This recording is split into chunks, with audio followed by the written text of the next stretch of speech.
அந்த லாஸ்ட் சைனுமே வந்து அவங்க இருந்திருந்தா கடைசியாக அந்த சைன் செய்யலாம்னு நினச்சேன். இப்போ செய்யலாமா அப்படின்னு ஒரு பெர்மிஷன் கேட்டுட்டு அவர் திரும்ப அந்த மாதிரியான ஒரு சிக்னேச்சர் பண்ணுறாரு.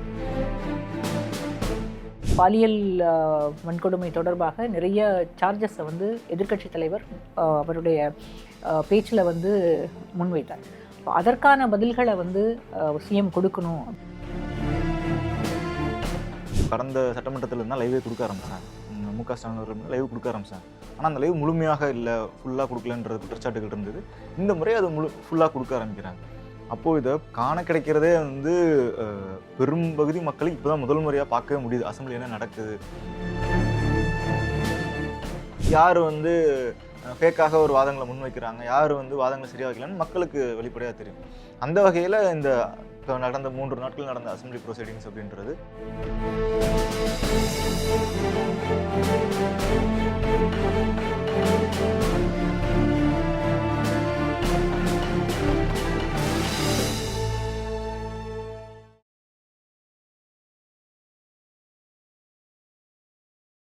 வணக்கம்.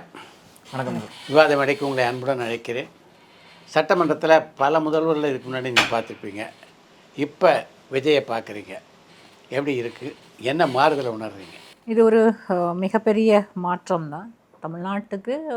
இன்றைய நேரத்தில் மக்கள் எதிர்பார்த்த, மக்கள் வேணும்னு நினச்ச ஒரு மாற்றம்.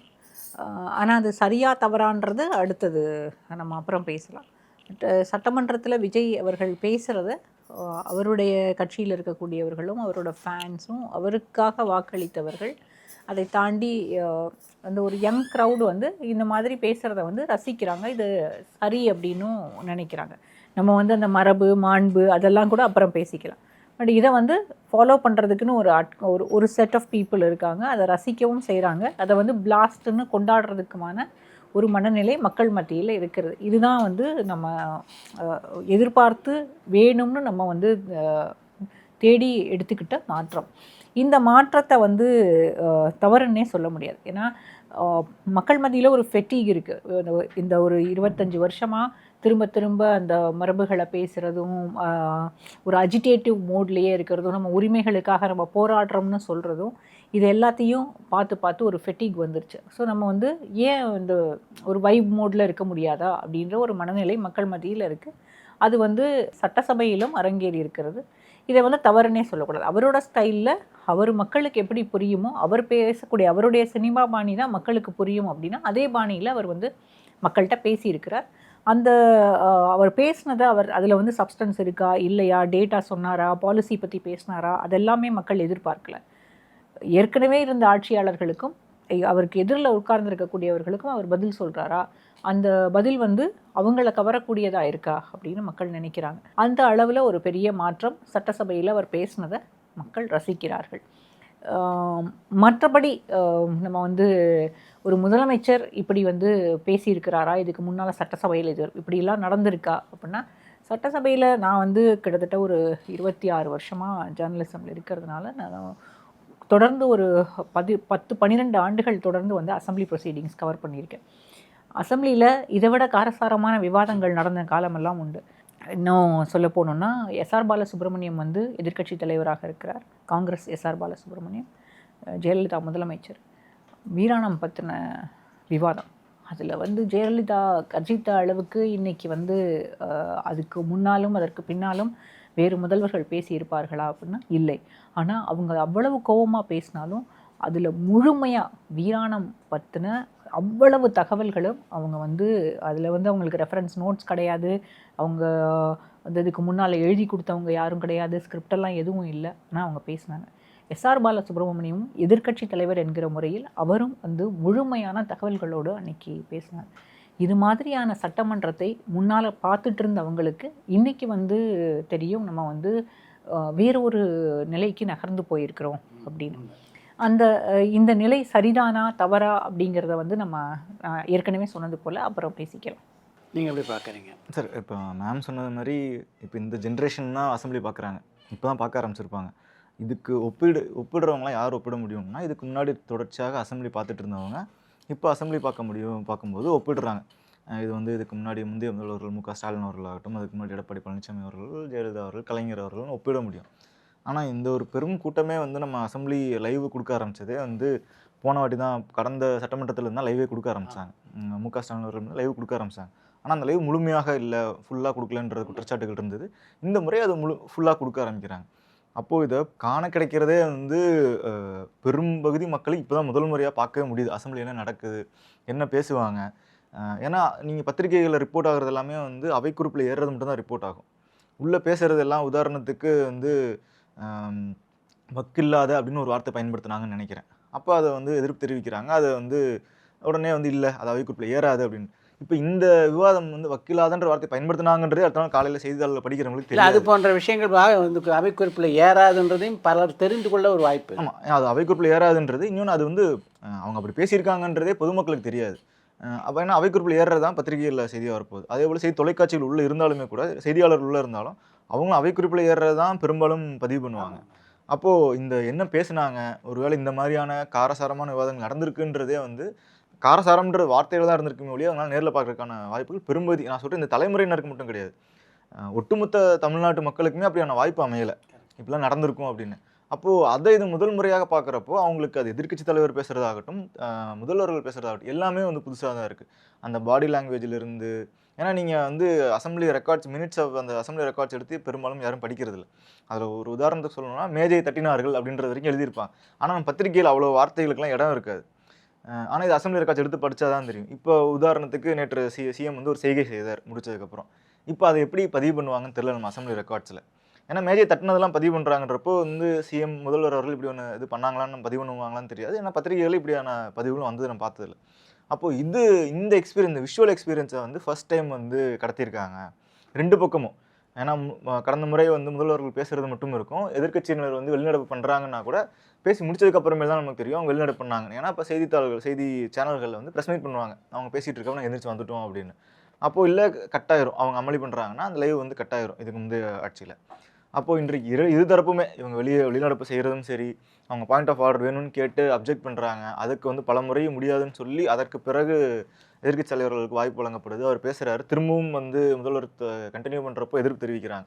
அப்போது இந்த இரு தரப்பு வாதங்களையுமே வந்து முழுமையாக ஒரு விஷுவல் எக்ஸ்பீரியன்ஸாக இந்த ஜென்ரேஷனுக்கு கிடைக்குதுன்றத விட ஒட்டுமொத்த தமிழ் சமூகமே இப்போ தான் அந்த விஷுவல் எக்ஸ்பீரியன்ஸ் கிடைக்குது அப்படின்றது. அந்த வகையில் இது சீர்தூக்கி பார்க்குறதுக்கு உங்களுக்கு எளிமையாக இருக்கும். நீங்கள் வந்து பொதுக்கூட்ட மேடைகள் என்ன வேணால் பேசிடலாம். நான் உங்களுக்காக ஒரு விஷயத்தை பேசாமல் கூட வந்து ஒரு தொகுதி எம்எல்ஏ வந்து வெளியே போய் நம்ம தொகுதிக்காக இந்த திட்டங்கள்லாம் கேட்டேன் பாருங்க அப்படின்னு சொல்லி ஒரு வாய்வார்த்தையை வாக்குறுதி கொடுக்க முடியும். ஆனால் அப்படி அவர் நிஜமாலுமே செஞ்சாருன்னு மக்களுக்கு தெரியும், ஒரு நம்பிக்கை சொல்லிடுவார், பேசியிருக்காரு நம்ம எம்எல்ஏ சொல்கிறாரு அப்படின்னு. ஆனால் இந்த நேரலை மூலமாக இருதரப்பினரும் செயல்பாடுகள் எப்படி இருக்குது அப்படின்னு பெரும்பகுதி மக்கள் சீர்தூக்கி பார்த்து அடுத்தடுத்த தேர்தல்களில் தங்களுடைய பிரதிநிதியாக அவர் முறையாக செயல்பட்டாரா அப்படின்றது இவங்க நேரடியாக தெரிந்து கொள்ளக்கூடிய தங்களோட முடிவுகளும் சரியா தப்பா அப்படின்னு இது வரைக்கும் தெரியாதுல்ல. நீங்கள் வந்து பொதுக்கூட்டங்களில் பேசுறதும் அங்கே இருக்க பாடி லாங்குவேஜ் வச்சுருந்தான். இப்போ அசெம்பிளியில் வந்து நீங்கள் ரெக்கார்டுலாம் பேச முடியாது, ப்ரூஃப்லாம் பேச முடியாது. ஒரு சட்டம் ஒழுங்கு சார்ந்து ஒரு நம்ம வாதங்கள் எதிர்க்கட்சியினர் வைக்கிறாங்க கூட, ஆளுங்கட்சியினர் வந்து புள்ளியோரத்தோட பேசுவாங்க. 2021 22 இவ்வளோ 22 23 இப்படி டேட்டாவோட பேசுவாங்க. அப்போது எதிர்க்கட்சியினர் அடுத்து வரும் காலங்களில் டேட்டாவோட வர்றாங்க, ஆளுங்கட்சியில் டேட்டா இல்லை, அல்லது ஆளுங்கட்சியினர் வந்து டேட்டாவோட வந்து பேசுகிறாங்க, எதிர்க்கட்சியினர் அதை வந்து கவுண்டர் பண்ணுறதுக்கு முடியல. அப்போ தெரியும் யார் வந்து ஃபேக்காக ஒரு வாதங்களை முன்வைக்கிறாங்க, யார் வந்து வாதங்களை சரியாக வைக்கலன்னு மக்களுக்கு வெளிப்படையாக தெரியும். அந்த வகையில் இந்த நடந்த 3 நாட்கள் நடந்த அசெம்பிளி ப்ரொசீடிங்ஸ் அப்படின்றது, அல்லது இந்த 5 நாட்கள் ஆளுநர் உரையிலிருந்து நேற்று முதல்வர் நன்றி தெரிவிக்கும் உரை வரைக்குமே வந்து ஒரு new experience for Tamil society அப்படின்னு சொல்லலாம் சார். முதல்வருக்கு எப்படி இது ஒரு புது அனுபவமோ அது மாதிரி தான் எதிர்க்கட்சி தலைவரான உதயநிதி ஸ்டாலின் அவர்களுக்கும் இதுதான் முதல் புது அனுபவம் இருக்குது. எப்படி அவருடைய செயல்பாடை பார்க்குறீங்க? எனக்கு தெரிஞ்சு உதயநிதிக்கு இது புதிய அனுபவமா அப்படின்னு எனக்கு தெரியல. அவர் ஏற்கனவே 5 ஆண்டுகள் சட்டமன்றத்துக்குள்ள எதிர்க்கட்சி தலைவராக சொல்கிறேன், எதிர்க்கட்சி தலைவராக அவருக்கு இது புதிய அனுபவம். எதிர்வரிசையில் திமுக நிறைய நாட்கள் இருந்திருக்கிறாங்க, ஆனால் அந்த எதிர்க்கட்சி வரிசையில் உதயநிதி ஸ்டாலின் அவர்கள் இருக்கலை. அப்போது எதிர்க்கட்சி தலைவருங்கிற முறையில் அவருக்கு ஒரு புதிய அனுபவம் தான். ஏன்னா அவரோட ஸ்டைல் ஆஃப் ஸ்பீக்கிங் எப்படி இருக்கும், அவர் வந்து திமுக எந்த பாணியில் பேசுவாங்க, இது எல்லாமே மக்களுக்கு பரிச்சயமானது. அதனால அவர் பேசுகிறத வந்து இன்னைக்கு அவர் கட்சியினரை தாண்டி இந்த பொலிட்டிக்கல் அப்சர்வர்ஸ்னு சொல்லக்கூடிய, அல்லது வந்து பொலிட்டிக்கலாக கரெக்டாக இருக்கணும் அப்படின்னு எதிர்பார்க்கக்கூடியவர்களை தவிர பாக்கி யாரும் வந்து திமுக பேசியதையோ அல்லது எதிர்க்கட்சி வரிசையில் இருக்கக்கூடியவர்கள் பேசியதையோ அல்லது எதிர்க்கட்சி தலைவர் பேசினதையோ அங்கே வந்து சரின்னு சொல்கிறதுக்கோ அல்ல வந்து அதில் இருக்கக்கூடிய அம்சங்களை சீர்தூக்கி பார்க்குறதுக்கோ யாரும் தயாராக இல்லை. முதலமைச்சர் பேசும்போது முதலமைச்சருடைய கருத்துக்கள் வந்து மக்கள் மத்தியில் சென்றடைந்திருக்கிறதா அப்படிங்கிறத மட்டும்தான் இன்றைக்கி வந்து நம்ம பேசுகிறோம். எதிர்க்கட்சி தலைவராக அன்னைக்கு மேகதாது அணை தொடர்பான அந்த தனி தீர்மானம் கொண்டு வரப்பட்ட போதும் சரி, அதற்கு பிறகு பதிலுரையிலும் சரி, உதயநிதி ஸ்டாலின் அவர்கள் நிறைய அம்சங்களை எடுத்து முன்வைத்தார். ஆனால் நேற்றைக்கு அவங்க வந்து ரொம்ப ஸ்ட்ராட்டஜிக்காக அவங்க வந்து திமுக வந்து நடந்துக்கிட்டு இருந்திருக்கணும். சபாநாயகர் சொல்கிறாரு, உங்களுக்கு நான் பாயிண்ட் ஆஃப் ஆர்டர் தரேன், சிஎம் பேசி முடித்ததுக்கப்புறம் நீங்கள் முழுமையாக நீங்கள் பேசுங்க அப்படின்னு. ஆனால் இது வந்து நாங்கள் இதுக்கு முன்னால் வந்து சட்டசபை வரலாறு நிறைய கவர் பண்ணியிருக்கோம் அப்படின்றதுனால சபாநாயகர் எல்லாருமே வந்து ஆளுங்கட்சிக்கு ஆதரவாக செயல்படக்கூடியவர்களாக தான் இருக்காங்க. ஜேசிடி பிரபாகர் இந்த ஒரு 3 நாட்களில் அவருடைய செயல்பாடுகளை கட்டாயம் நம்ம வந்து பாராட்டி தான் ஆகணும். ரொம்ப ஆளுங்கட்சியினர் தவறாக பேசும்போது கூட அதை சுட்டி காட்டினார். ஆமாம், அமைச்சர் ஆதவர்ஜுனா பேசும்போது தேசிய கீதம் தமிழ் தாய் வாழ்த்து இதற்கு முன்பு பாடப்படலை அப்படின்னு சொல்லும்போது இல்லை தவறு, நீங்கள் திருத்திக்கணும் அப்படின்றதையும் சொன்னார். பிரபாகர் சொன்னது போல் வக்கில்லை அப்படின்னு சொன்னது இந்த வார்த்தை வந்து அன்பார்லிமெண்ட்ரி, அதனால் அது வந்து அவை குறிப்பில் ஏறாது அப்படின்றதையும் சொன்னார்.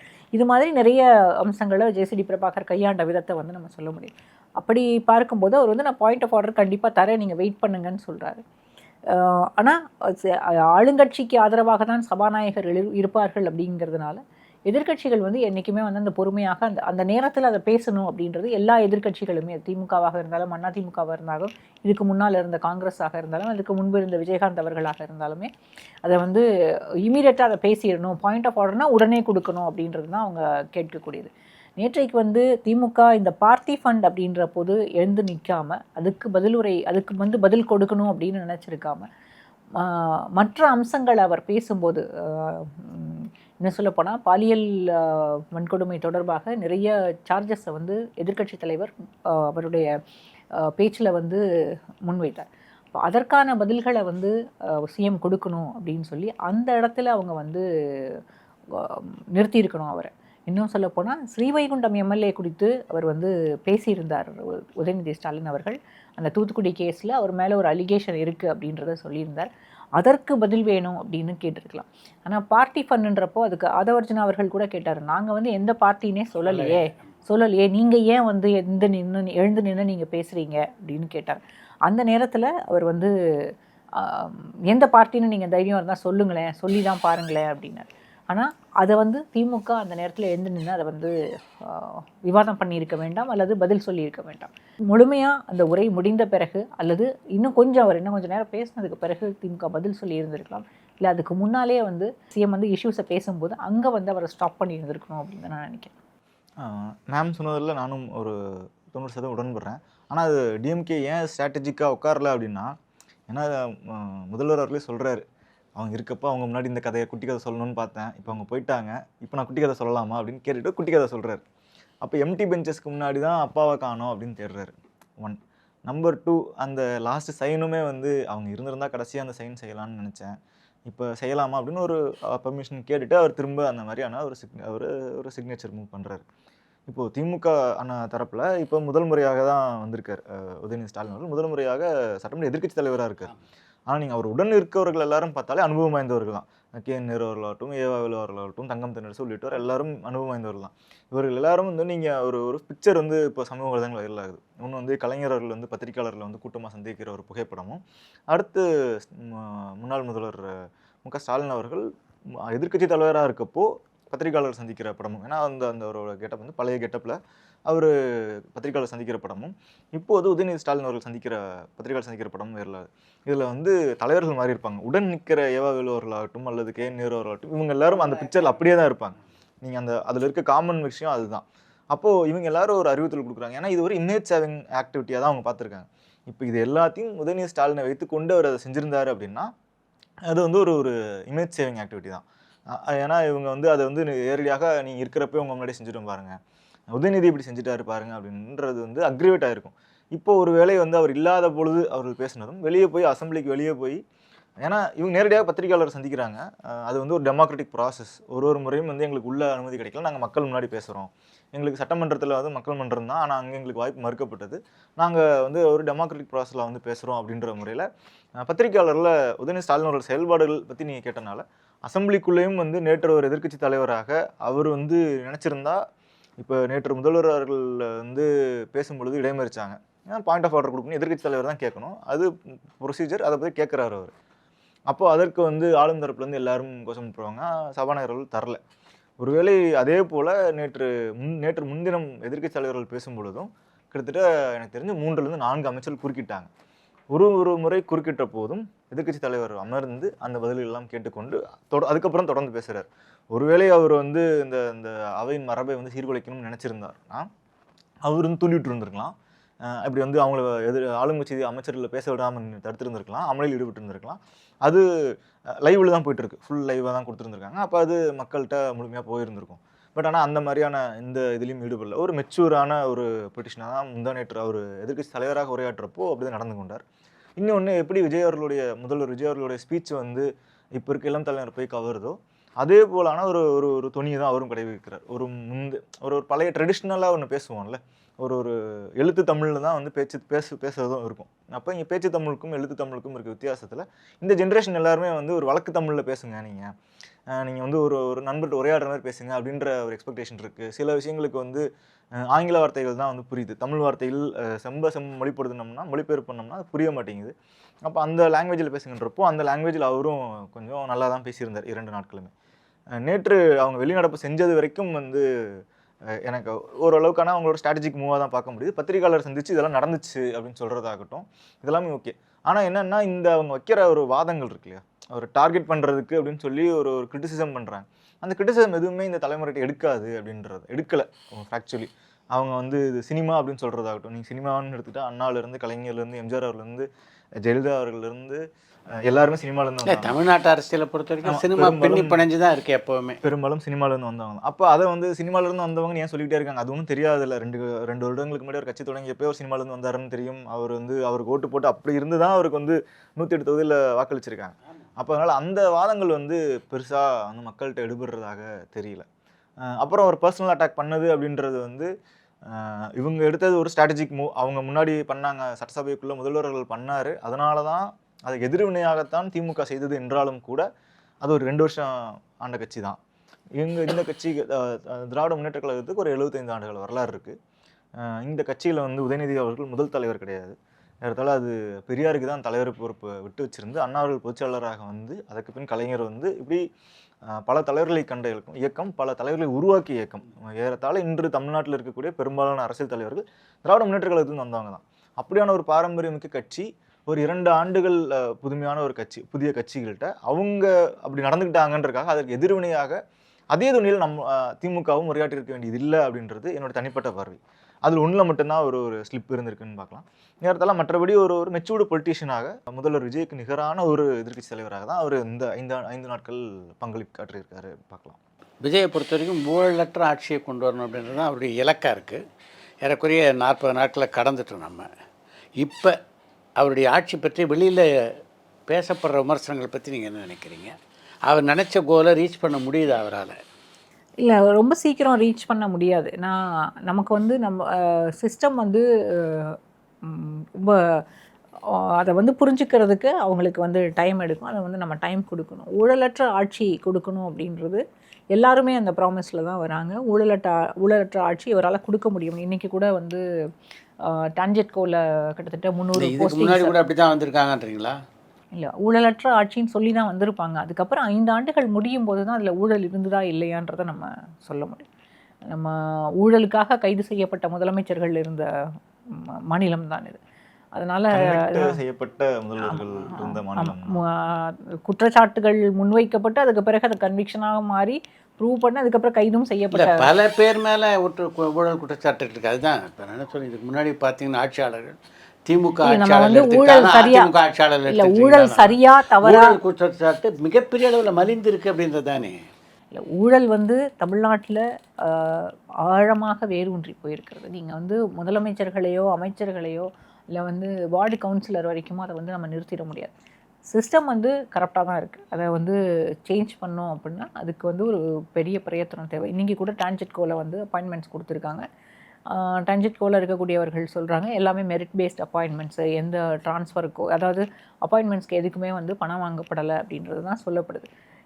இதற்கு முன்பு வந்து ஒரு அந்த ட்ரான்ஸ்ஃபர்ஸ்க்கு வந்து எல்லா இடத்துலையும் பணம் வாங்கப்பட்டது, நியூ அப்பாயின்மெண்ட்ஸ்க்கு பணம் வாங்கப்பட்டதுன்றல பேச்சுக்கள் இருந்தது. அதுக்கு வந்து பெரிய ஆதாரமாக பெரிய செய்திகள் வெளியானதாகலாம் தெரியல.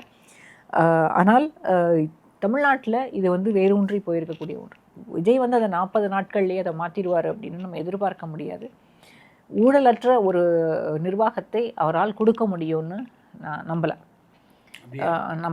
ஏன்னா அவர் வந்து கரப்டாக இல்லாமல் இருக்கலாம், பர்சனலாக அவர் கரப்டாக இல்லாமல் இருக்கலாம், அவரை சுற்றி இருக்கக்கூடிய அமைச்சர்கள் கரப்டாக இல்லாமல் இருக்கலாம்.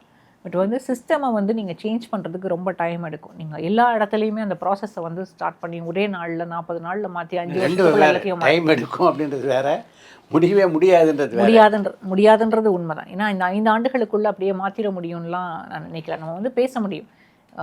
ஜெயலலிதா 91 96 காலகட்டத்தில் வரும்போது இப்படி தான் நம்ம சொன்னோம். அவங்க வந்து ₹1 தான் சம்பளம் வாங்கினாங்க, மாதம் ₹1 தான் சம்பளம் வாங்கினாங்க. உங்களுக்கு ஞாபகம் இருக்கும். அதுக்கு பிறகு ஊழலற்ற ஒரு நிர்வாகத்தை கொடுக்க போகிறதா தான் அவங்க சொன்னாங்க. கடைசியில் வந்து 96க்கு பிறகு எத்தனை வழக்குகள், கிட்டத்தட்ட 46 வழக்குகள் பதிவு செய்யப்பட்டது. அதுக்கு பிறகு 96 வரும்போது அவங்கள ஊழல் வழக்குக்கு கைது செய்ததாக தான் ஊழல் வழக்குகள் அவங்க மேலே தொடுக்கப்பட்டு அப்படி ஒரு ஒரு க்ளீன் கவர்னன்ஸை கொடுக்க போகிறதா தான் நம்ம அடுத்தது வந்து வாக்களித்து 96 வந்து திமுகவும் தமாகவும் சேர்ந்து பவருக்கு வந்தாங்க. தமாக எதிர்கட்சியாக இருந்தது. அந்த சமயத்துலேயும் நம்ம வந்து ஊழல் இல்லாத ஒரு சமூகம் வேணும், இல்லை ஊழல் இல்லாத நிர்வாகம் வேணும்னு தான் பேசணும். 5 ஆண்டுகள் முடியும் போது அது வேறு மாதிரி இருந்தது. முதல்ல ஆரம்பிக்கும் போது எல்லாமே நல்லா தான் இருக்கும். பட் வந்து நமக்கு சிஸ்டம் வந்து நீங்கள் கீழே வரைக்கும் அது வந்து ரொம்ப பெனிட்ரேட் ஆகிருக்கு. அதை வந்து ஒரே நாளில் இன்றைக்கி வந்து அவரால் சரி செய்து இந்த 5 ஆண்டுகளில் கம்ப்ளீட்டாக அதை வந்து க்ளீன் பண்ண முடியும் அப்படின்னு எனக்கு தெரியல. அது வந்து ஒரு பெரிய ப்ராசஸ், அதுக்கு இன்னும் நிறைய டைம் எடுக்கும். ஒருவேளை அவர் இன்னும் ரொம்ப இந்த 5 இயர் டேர்ம் மட்டும் இல்லாமல் அதுக்கப்புறமும் கண்டினியூ பண்ணுறாரு அப்படின்னா அதற்கு பிறகு அவரால் முடியுமா அப்படின்றதையும் பார்க்கலாம். அது வந்து ரொம்ப சேலஞ்சிங்கான ஒன்றுன்னு தான் சொல்வேன். இல்லை, ஊழலை ஒழிப்பதற்கு அதிகாரிகள் ஒத்துழைக்க மாட்டாங்க அப்படின்றது உங்களுடைய வாதமா, இல்லை காலப்போக்கில் ஊழலை ஒழிப்பது அப்படின்றத விஜயே கைவிட்டுருவார், அவரே டைல்யூட் ஆகிடுவார்னு நினைக்கிறீங்களா? ஊழல் சக்தி அப்படின்னு சொல்லி பிரச்சாரம் பண்ணார்.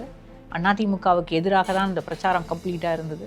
அங்கே அந்த ஊழல் சக்தியிலிருந்து வந்த முன்னாள் அமைச்சர்கள், முன்னாள் நிர்வாகிகள், இன்றைக்கி எம்எல்ஏவாக எலெக்ட் ஆகி அதுக்கப்புறம் ரிசைன் பண்ணவங்க எல்லாரையும் சேர்த்துருக்காரு. அப்போ ஊழல் சக்தினா அதிமுக கிடையாது. அதிமுகவினுடைய தலைமை பொறுப்பில் இருக்கக்கூடிய எடப்பாடி பழனிசாமி மட்டும்தானா? வேறு யாருமே இல்லையா? வர ரெவன்யூவே டாஸ்மாக்லேருந்து தான் பெரும்பாலும் ரிவ்யூ வருது, நல்ல ரெவன்யூ வருதுன்னு சொல்லிட்டு இருக்கோம். அப்போ நீங்கள் அந்த ரெவன்யூ எடுத்து திரும்ப அதிலே போட்டு ரீவாம் பண்ணணும். அதுக்கு கவர்மெண்ட் தயாராக இருக்கான்னு கேட்டால் எந்த ஆட்சியாளரும் தயாராக இல்லை. இந்த கரப்ஷன் வந்து ஊறி போயிருக்கு, ஆழமாக வேரூன்றி போயிருக்கு. இப்போ அதில் வந்து அந்த சிஸ்டம்ன்ற போதில் அதில் எல்லாருமே அடக்கம். ஆட்சியாளர்கள்லேருந்து கடைநிலை ஊழியர் வரைக்கும் எல்லாருமே அடக்கம். வழக்கமாக எந்த ஒரு கவர்மெண்ட் வந்தாலும் ஃபஸ்ட்டு வந்து அங்கே இருக்கக்கூடிய முறைகேடுகளுக்காக ஆக்ஷன் எடுக்கிறோன்னு சொல்லுவாங்க. இது வந்து தொடர்ந்து நடக்கக்கூடியது. அந்த ஆக்ஷன் எடுத்ததுக்கப்புறம் ரியல் எஸ்டேட்டில் உங்களுக்கு வந்து ஜல்லி, கல், மண் எல்லாத்தையும் எம்சாண்டு எல்லாத்தோட ப்ரைஸும் இன்க்ரீஸ் ஆகிருக்கு. இந்த முறையும் அதுதான் நடந்திருக்கு.